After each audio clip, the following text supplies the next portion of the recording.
सद्गुरुनाथ महाराज की जय।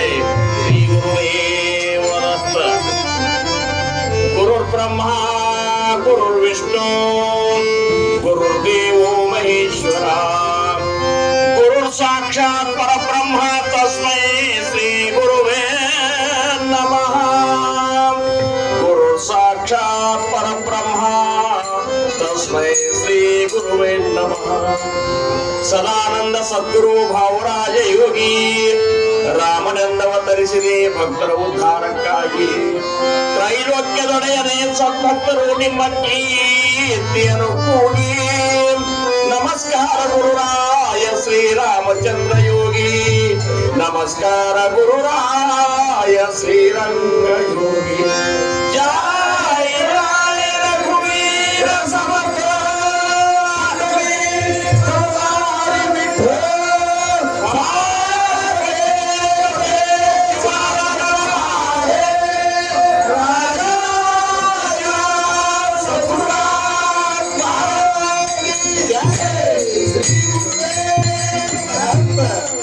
जय जय राम कृष्ण हरे।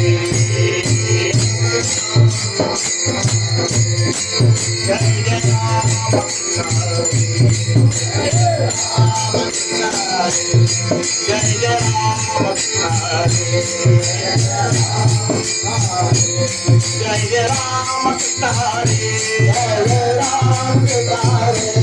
जय राम कृष्ण हरे। जय जय राम कृष्ण हरे। जय राम कृष्ण हरे।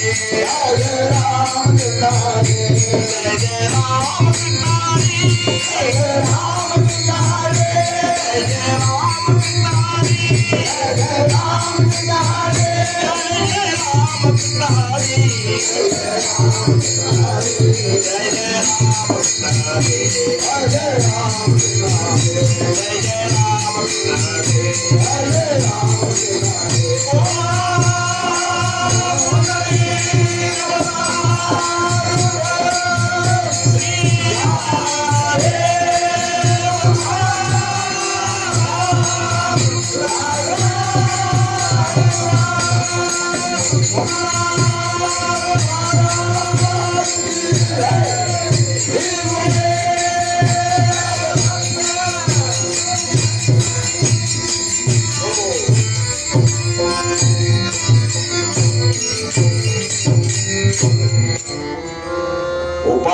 उपासनेला दृढ चालवावे. भूदेव संतासी सदा नमावे.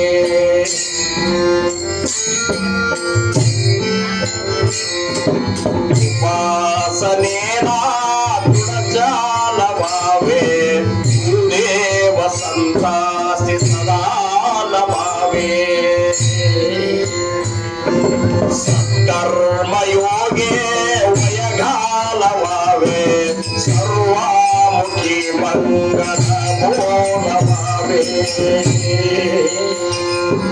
सत्कर्मयोगे वयघालवावे. सर्वामुखी मंगल बोलवावे. उपासनेला चालवावे. भूदेव संतासी सदा नमावे. भूदेव संतासी सदा नमावे. भूदेव संतासी सदा नमावे. जय जय रघुवीर समर्थ. ಪ್ರಥಮವಾಗಿ ನಮ್ಮ ನಿಮ್ಮೆಲ್ಲರ ಆರಾಧ್ಯ ದೈವತವಾಗಿರುವಂತಹ ಉದ್ಧಾರಕರ್ತರಾಗಿರುವಂತಹ ನಮ್ಮೆಲ್ಲರ ಸರ್ವಸ್ವವಾಗಿರುವಂತಹ ಶ್ರೀ ಸದ್ಗುರು ಸಮರ್ಥ ರಂಗರಾವ್ ಮಹಾರಾಜರ ದಿವ್ಯ ಚರಣಾರವಿಂದಗಳಿಗೆ ನನ್ನ ಅನಂತ ಅನಂತ ಕೋಟಿ ದಂಡವತ ಪ್ರಣಾಮಗಳನ್ನು ಸಲ್ಲಿಸಿ, ಸಮರ್ಥರ ಪುಣ್ಯಮೆಯ ಕ್ಷೇತ್ರ ಖತಿಜಾಪುರ ಇಂಥ ಒಂದು ಪವಿತ್ರ ಸ್ಥಾನದಲ್ಲಿ ಇವತ್ತಿನ ದಿವಸ ನಾವು ನೀವುಗಳೆಲ್ಲ ಸಮರ್ಥರಿಗೆ ದೀಪಗಳ ಒಂದು ಜ್ಯೋತಿಯನ್ನ ಬೆಳಗಿಸಿ ಜ್ಞಾನದ ಒಂದು ಊಟವನ್ನ ಉಣ್ಣುವಂತಹ ಒಂದು ಅವಕಾಶ ನಮ್ಮ ವಿಶ್ವಕರ್ಮ ಸಮಾಜದ ಗುರುಬಂಧುಗಳಾದಂತಹ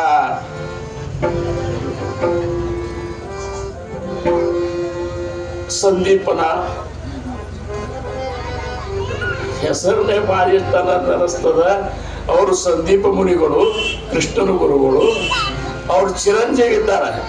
ನಮ್ಮ ಚಿರಂಜೀವಿಗಳಿಗೆ ನಾವು ಹೆಂಗೆ ಹೆಸರಿಡ್ತೇವೆ ಈ ಸತ್ಯದಾಗ, ಚಿರಂಜೀವ ವಶಿಷ್ಠರು, ರಾಮನ ಗುರುಗಳು ಚಿರಂಜೀವ, ಕೃಷ್ಣನ ಗುರುಗಳು ಸಂದೀಪ. ಅಂದ್ರೆ ಈ ಬದಲಾವಣೆಯನ್ನು ನಾವು ತರಬೇಕು. ಒಂದು ಸಾಂಪ್ರದಾಯಿಕ ಬದ್ಧರಾಗಿ ಇದ್ದೇವಂದ್ರ ಯಾವುದಾದ್ರೂ ನಿಮಿತ್ತ ಮಾಡಿಕೊಂಡು ಭಗವಂತನ ನಾಮ ನಮ್ಮ ಮುಖದಿಂದ ಬರ್ತಿತ್ತು ಅಂದ್ರ ಮುಂದಿನ ಒಂದು ಭಾವಿ ಏನಪ್ಪಾ ಅಂದ್ರ ಪೀಳಿಗೆ ಒಳಗ ಒಂದು ವಿಶೇಷ ನೈತಿಕ ಮಟ್ಟ ನಿರ್ಮಾಣ ಆಗ್ತದೆ ಅನ್ನುವಂತ ಉದ್ದೇಶಕ್ಕೆ ಇದೊಂದು ನಮಗ ಶಿಕ್ಷಣ ಅಂತ ತಿಳ್ಕೋಬೇಕು. ಚಿಂಟ್ಯಾ ಪಿಂಟ್ಯಾ ಲಿಂಟ್ಯಾ ಇಡೋದ್ರಿಂದ ನಾಳೆ ಒದರಿದ್ರಂದ್ರೆ ಯಾರು ಬಂದು ನಿಮ್ಮ ಸದ್ಗತಿ ಕೊಡುದಿಲ್ಲ. ರಾಮಕೃಷ್ಣ, ಗೋವಿಂದ, ವಿಷ್ಣು, ಹರಿ, ಹಿಂಗ ಹೊಸ ಅಂದ್ರೆ ಏನು, ಹೊಸವಲ್ಲವು ಹರಿ ಹೆಸರುಗಳು, ದೇವ್ರ ಹೆಸರುಗಳನ್ನ ಇಡಬೇಕು ಅನ್ನುವಂಥದ್ದು ಇರ್ತದ. ಇರ್ಲಿ, ಇವತ್ತಿನ ದಿವಸ ಇಂಥ ಒಂದು ವಿಶೇಷ ಸತ್ಸಂಗದ ಕಾರ್ಯಕ್ರಮದಲ್ಲಿ ಕೂಡಿರುವಂತಹ ಎಲ್ಲ ಗುರುಬಂಧುಗಳಿಗೆ, ಗುರು ಭಗಿನಿಯರಿಗೆ ನನ್ನ ಶಿರಸಾಷ್ಟಾಂಗ ನಮಸ್ಕಾರಗಳನ್ನು ಸಲ್ಲಿಸಿ, ಸಮರ್ಥರು ಹೇಳಿದಂತಹ 4 ನಿಯಮಗಳ ಬಗ್ಗೆ ನಾನು ಇವತ್ತು ನಿಮ್ಮ ಜೋಡಿ ಚಿಂತನೆ ಮಾಡ್ತೀನಿ. ಸಮರ್ಥ ರಾಮದಾಸ್ ಮಹಾರಾಜರು ತಮ್ಮ ರಾಮದಾಸಿ ಸಂಪ್ರದಾಯದ ಸರ್ವ ಮಂಡಳಿಗೆ ಕೊನೆಯದಾಗಿ ಈ 4 ಆಜ್ಞೆಗಳನ್ನ ಮಾಡಿ ಹೋದ್ರು. ಅವರಂತಾರ, ಉಪಾಸನೆಯ ದೃಢಚಾಲವಾವೆ.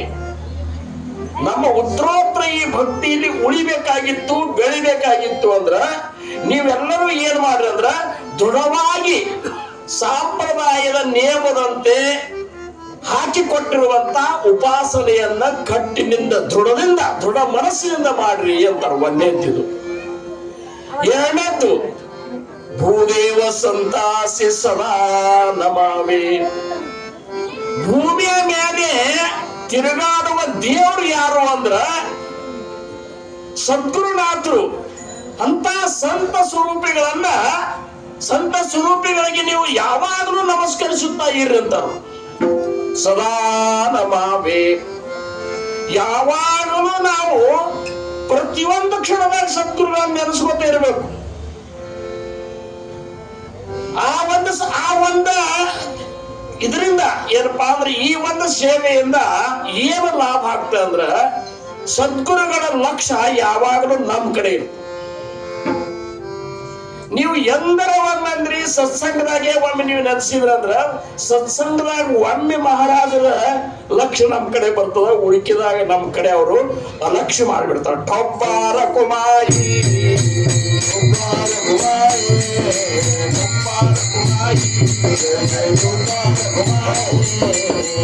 ಅದ್ಭುತವಾದಂತಹ ಸೂತ್ರಗಳಿವು. ಏನು? ಉಪಾಸನೆಯ ದೃಢಚಾಲವಾವೆ, ಭೂದೇವ ಸಂತಾಸಿ ಸದಾ ನಮಾವೆ.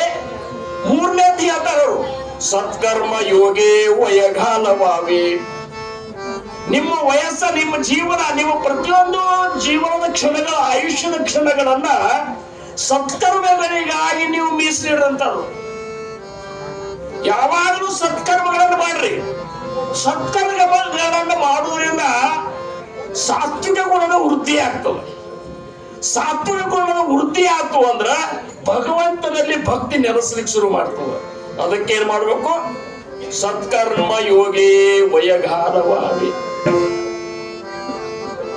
ಇನ್ನು ಕೊನೆಯದು ಸರ್ವಾಮುಖಿ ಮಂಗಳ ಬೋಲವಾವಿ. ನಿಮ್ಮ ಈ ಒಂದು ಮುಖ ಏನದಲ್ಲ, ನಿಮ್ಮಿಂದ ಬರುವಂತ ವಾಣಿ ಮಂಗಲವನ್ನೇ ನುಡಿತಿರ್ಬೇಕಲ್ಲ. ಒಟ್ಟ ಯಾರಿಗೂ ಏನಪ್ಪಾ ಅಂದ್ರ ಅವ್ರ ಜೀವನದಾಗ ಒಳ್ಳೆಯದೇ ಆಗದೆ ಇರ್ಬೇಕು.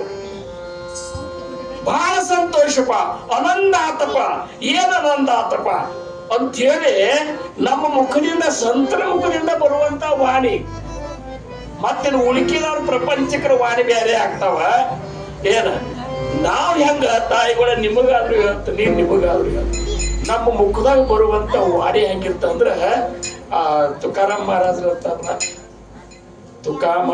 ಇದು ಏನಪ್ಪ, ಅಮೃತ ಹೇ ಮುಖ ಸ್ರವತಸಿ. ಅವ್ರ ಏನಂತಾರ, ನಿಮ್ಮ ಮುಖದಿಂದ ಬಾಯಿಂದ ಅಮೃತನೇ ಸುರಿಲಿಕ್ಕತ್ತವಂತ ಅನಿಸ್ಬೇಕು ಜನರಿಗೆ. ಅಮೃತ ಸುರಿ ಹತ್ತಾಗ ಯಾರು ಸ್ವೀಕಾರ ಮಾಡುದು ಹೇಳ್ರಿ ನೋಡು. ಅಂತ ಒಂದು ಪರಿವರ್ತನೆಯನ್ನು ನಾವು ಮಾಡ್ಕೊಂಡ್ರೆ ಮಾತ್ರ ಮಹಾರಾಜರು ಕಟ್ಟಿದಂತ ಈ ಸಂಪ್ರದಾಯ ಉತ್ತರೋತ್ತರವಾಗಿ ಉಳಿತದ, ಉತ್ತರೋತ್ತರವಾಗಿ ಬೆಳೀತದೆ. ಕೊಪ್ಪಾರ ಕುಮಾರಿ, ಕೊಪ್ಪಾರ ಕುಮಾರಿ, ಕೊಪ್ಪಾರ ಕುಮಾರಿ, ಕೊಪ್ಪಾರ ಕುಮಾರಿ, ಕೊಪ್ಪಾರ ಕುಮಾರಿ, ಕೊಪ್ಪಾರ ಕುಮಾರಿ. ಮೊದಲನೇ ಸೂತ್ರ ಸ್ವಲ್ಪ ನಾವು ಅವಲೋಕನ ಮಾಡೋಣ. ಉಪಾಸನೆಯಲ್ಲ ದೃಢಚಾಲವಾವೆ. ಉಪಾಸನೆ ಅಂದ್ರೆ ಏನು ಅದು ಬೇಕಲ್ಲ. ಉಪ ಆಸನ, ಸದ್ಗುರುಗಳ ಒಂದು ಭಗವಂತನ ಸಾಮೀಪ್ಯದೊಳಗ ನಮ್ಮ ಮನ, ಬುದ್ಧಿ, ಚಿತ್ತ, ಅಹಂಕಾರ ಎಲ್ಲ ಅವನ ಸಾಮೀಪ್ಯದೊಳಗೆ ನಾವು ಇರುವಂಗ ನಮ್ಮ ವ್ಯವಸ್ಥೆ ಅದ ಉಪಾಸನದೊಳಗೆ. ಅದಕ್ಕೆ ಅವ್ರು ಏನ್ ಮಾಡಿದ್ರು, 4 ಹೊತ್ತು ಭಜನೆಗಳನ್ನ ಹಾಕಿಕೊಟ್ರು ಸದ್ಗುರುಗಳು.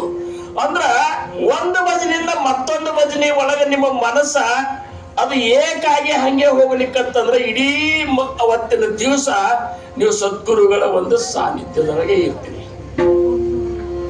ಏನ್ರಿ ಅವ್ರಂತಾರ, ನೀವು ಏನು ಬೇಕಾದ ಸಂಶಯಗಳನ್ನು ಸದ್ಗುರುಗಳ ಜೋಡಿ ಕೇಳ್ರಿ. ನೀವು ಸದ್ಗುರುಗಳ ಜೋಡಿ ನಾವು ಸಂಭಾಷಣೆ ಮಾಡ್ರಿ ಅಂತಾರ. ಹೊರಗಿನವ್ರು ಏನೇ ಹೇಳಿದ್ರು ಸಹಿತ ಅದು ಅಪೂರ್ಣ. ನೀವು ನಾಮಸ್ಮರಣೆ ಮಾಡ್ಕೋತ, 4 ಹೊತ್ತು ಭಜನೆ ಮಾಡ್ಕೋತ, ದಾಸೋಹ ಓದ್ಕೋತ ಇದ್ರಂದ್ರ ಮಹಾರಾಜರ ಸಮೀಪದೊಳಗೆ ಇರ್ತೀರಿ. ಮಹಾರಾಜರಿಗೆ ಪರಮಾರ್ಥದ ಸಂಶಯಗಳನ್ನ ವಿನೀತ ಭಾವದಿಂದ ಕೇಳ್ರಿ.